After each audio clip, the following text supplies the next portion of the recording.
We are here with Congressman Donald Norcross. Very pleased to have him. He is with the 114th Congress with the United States of America. Gosh, we're so pleased to have you join us on Manufacturing Talk Radio. Thank you for being here. It's great to be here. Great to talking about something that's near and dear to my heart. A good job.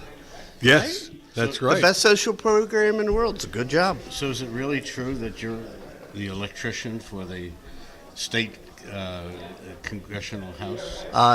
Yes, I am a proud electrician by trade. I went through an apprenticeship program, started in the late 70s, early 80s, and worked for a number of years throughout the state of New Jersey and Delaware Valley, from roads, bridges, refineries, and then you couldn't take it anymore about what's going on in government. Listen, I've been blessed with every one of my jobs. I loved them all, but there were opportunities that I pursued, and somehow I went from the construction site to Congress. Sounds like a good leap.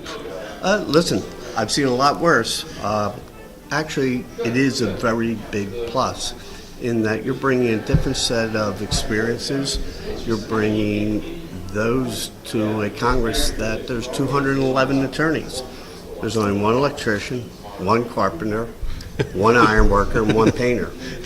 The framers of our Constitution, our government, wanted diversity of backgrounds to bring those together. So Right. if you only hear from one sector, the laws tend to promote and look at one way. Well, I have been through a number of jobs in my lifetime.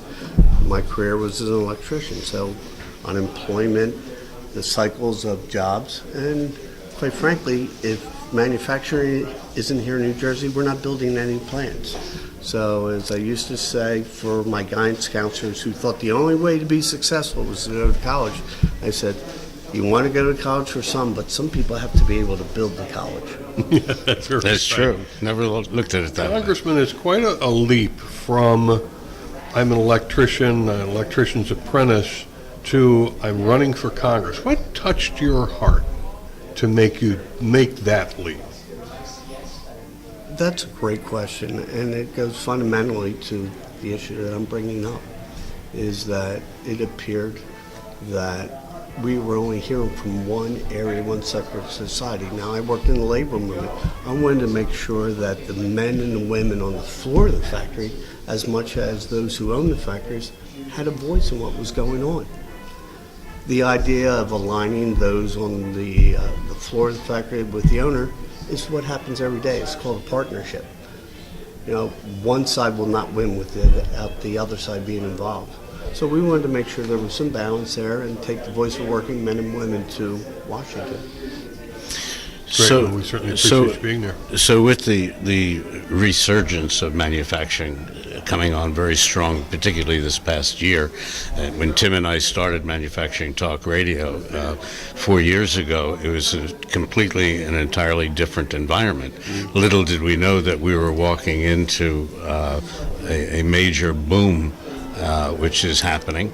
I'd like to hear perhaps some of the things that, aside from what we're going to be hearing today at Manufacturing Day, what's going on in the state? What's the state doing to further promote? Well, there's a couple things. As a member of Congress, I have two major committees. One is the armed services. Obviously, defense of our nation and our neighborhoods is extremely important. But the other one, I am there, as I tell people, I'm there by birth because of my diversity and my background, is education and the workforce. So we deal on issues, obviously, that impact the job sites, making sure that people are safe.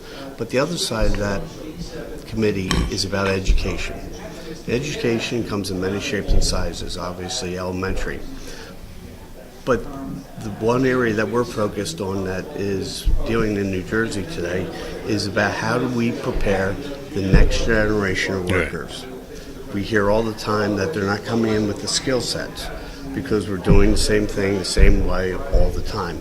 I have a bill called Options 529 for those parents who are putting in some money away each day to help their kids' education. Well, you don't know if that child is going to end up being somebody who wants to go to college, because not every kid needs to go to college. For those who want to put the uniform on and serve our nation, they get all the credit in the world.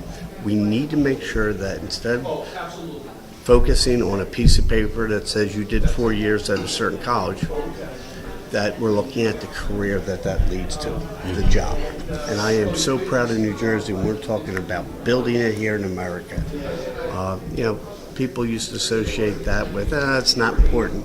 Well, you go talk to those factories that have closed, how important that job was. You bet. One of the things that Tim and I have noticed over these last 4 years about the myths of manufacturing being dark, dirty, and dangerous, which some still is, but to a great extent, there's a lot of white coats walking around in these plants. One of the things that we found is a big obstacle in career paths for young people are the parents who believe wholeheartedly that college is the route to go when only 40% ever graduate.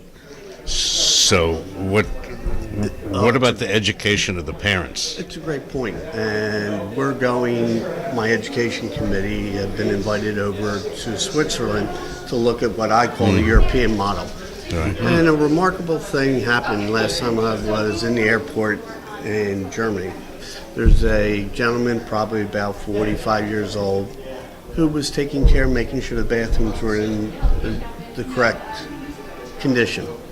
He drove up on this bicycle. He was impeccably well dressed in a white jumpsuit and was proud of what he did. Mm-hmm. Those who work with their hands are as vital and as important as a doctor, as a lawyer, as an engineer. So when it comes to parents, when they've been fed, as much I have, from guidance counselors on through, that the only way to make it in America is to get this 4-year degree, no, I think there's a lot of way to being successful, and I just happen to be one of those examples that not everybody needs. Now, we're not trying to in any way suggest that education isn't important. Correct. It's the cycle of education and where it leads you. To me, it should be a job at the end so you can have the dignity of taking care of your family and yourself. Right. Congressman, we the people, all across this nation, and those you represent from the great state of New Jersey, hear from other media sources the infighting, the divisiveness, the anger that exists in Congress, and we tend to just buy into that. But you're there. Is it really that way? Or is it more of a cooperative spirit, and it's just not being reported? I'm going to give you the great political answer. Yes, no, and maybe. All right? You must be an economist. I might, exactly, or a weather forecaster. It really is the vast majority of people who have put their lives on hold to serve our nation as representative have great hearts. Mm-hmm. Generally speaking, we get along. There are some very, very real policy differences that are existing. But then there is also that divisive talk that is fed from outside sources. So there is a partisan divide on many issues. Mm-hmm. But I didn't go there to be part of that. Amen. Ken Burns was that famous documentarist who, Civil War, baseball, he did the Vietnam show that's on now. Right. His first one was on Congress. The old square box, remember those days?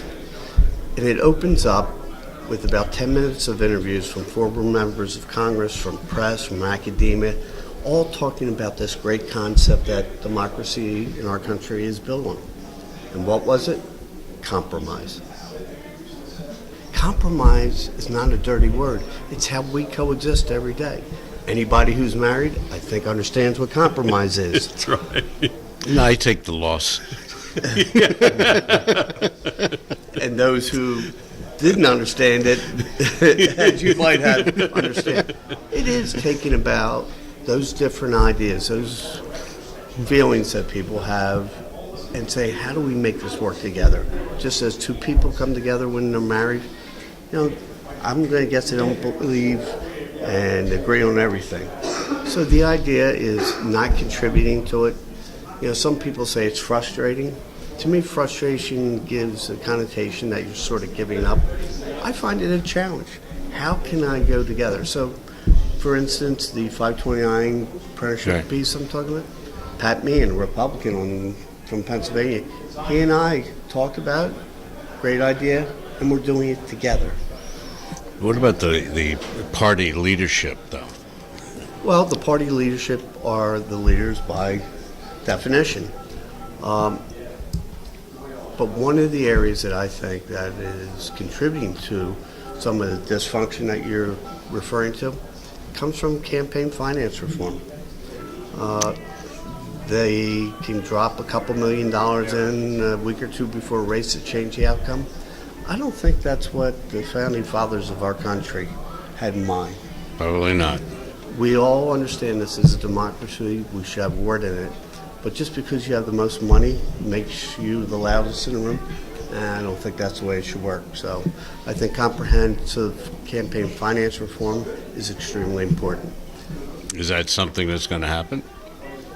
What does that look like? We hear that a lot, campaign finance reform. But what comes out of that equation? Well, let's go to the root of how that came up, and it was a Supreme Court decision that looked at the way that corporations were included as people so their voice could be heard.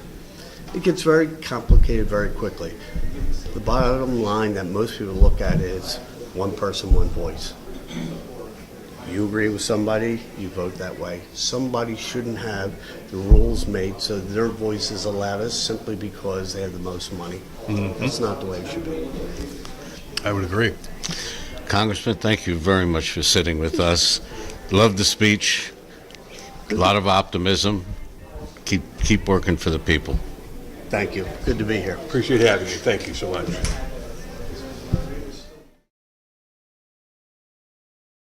Thanks for joining us on Manufacturing Talk Radio.